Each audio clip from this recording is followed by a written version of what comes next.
아동 청소년을 대상으로 성범죄를 저지른 사람들 10명 가운데 6명 이상이 최종심에서 집행유예나 벌금형을 선고받고 풀려나는 것으로 나타났습니다. 이슈 플러스입니다. 여성가족부가 한국형사정책연구원에 위탁해 수행한 2018년 아동 청소년 대상 성범죄 동향 분석을 오늘 발표했습니다.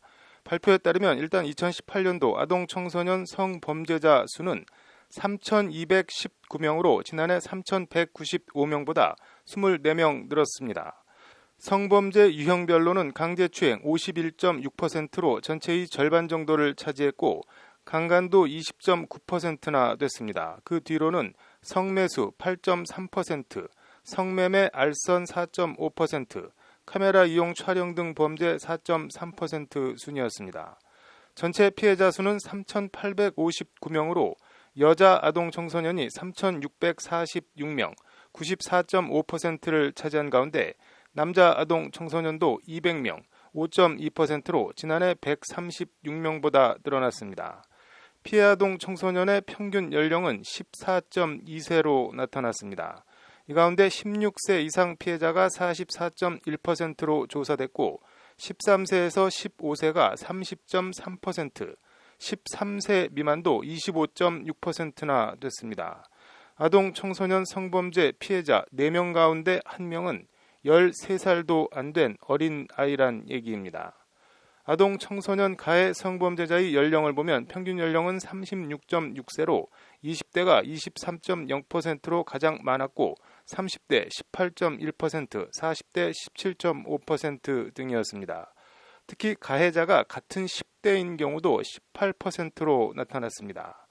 이를 다시 범죄 유형별로 보면 아동 청소년 성매매 강요 범죄자의 평균 연령은 18.3세, 성매매 알선 범죄자의 평균 연령은 20.6세로 조사됐습니다.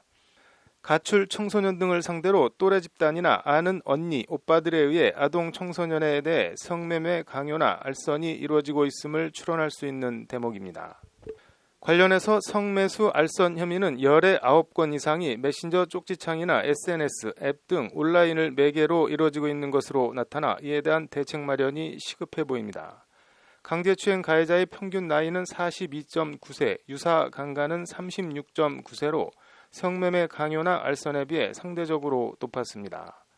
아동 청소년에 대한 몰카 범죄도 심각한 것으로 나타났는데 카메라 촬영 범죄의 75.3%는 피해자가 촬영 여부를 알지 못한 불법 촬영이었습니다. 눈에 띄는 점은 아동 청소년 이용 음란물 제작 범행의 74.3%가 앱 등을 통해 피해자를 꿰어내 이루어지는 것으로 나타났습니다. 폭력, 협박 등 강제 방법으로 음란물을 만드는 경우는 5.7%에 불과했습니다. 가치관이나 판단 능력이 정립되지 않은 아이들을 감언 이설로 꿰어내 아동 청소년 음란물을 제작하고 있다는 얘기입니다. 아동 청소년 성범죄 처벌과 관련해서 일단 징역형 선고 비율만 놓고 보면 강간이 68.5%, 성매매 강요가 65.4%, 유사 강간 64.9% 순으로 나타났습니다. 최종심 평균 형량을 보면 강간 5년 2개월, 유사 강간 4년 7개월, 강제추행 2년 7개월 순으로 조사됐고 성매수 1년 5개월, 카메라 등 이용 촬영 1년 2개월, 통신매체 이용 음란 10개월 순으로 형량이 낮았습니다. 그나마 가해자가 법원 최종심에서 받은 선고 유형을 보면 48.9%가 집행유예를 받아 징역형을 선고받고도 풀려나는 것으로 나타났습니다. 징역형은 35.8%로 열의 4명이 채 되지 않았습니다. 14.4%는 그냥 벌금형으로 풀려난 것으로 조사됐습니다. 집행유예 선고 비율은 통신매체 이용 음란이 94.1%로 열의 9명 이상이 풀려났고 성매수도 62.7%, 심지어 강제추행도 56%로 2명 중 1명 이상은 풀려나는 것으로 나타났습니다.